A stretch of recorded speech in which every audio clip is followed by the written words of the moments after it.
দর্শক অবস্থান করছি পূর্ণভাবা নদীতে। আশা করি সম্পূর্ণ ভিডিওটি আপনারা দেখবেন। আমি এখন যে জায়গাটিতে বসে আছি এটা একবারে নদীর মাঝখানে।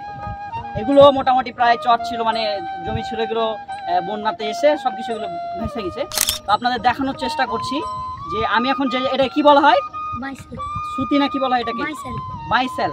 এটা কি করে, এটাতে মাছ মারে। এটার উপরে সাধারণত চড়ে তারা মনে হয় হয়তো মাছ মারতো, কিন্তু আমি জানি না বিষয়টা কি। কিন্তু নৌকাতে করে এসেছি আমরা, এই যে নৌকাতে আপনারা দেখতে পাচ্ছেন, এই নৌকাতে করে এসেছি। তো এখানকার যে দৃশ্যটা, এটা বলে বোঝার মতো নয়। আমি হয়তো ক্যামেরাতে দেখাতে পাচ্ছি না, আপনারা যদি নিজের চোখে দেখতেন তাহলেই বুঝতে পারতেন বিষয়টা। তো আপনাদেরকে অনুরোধ করব, আমাদের পূর্ণভাবা নদী থেকে একবার ঘুরে যাবেন।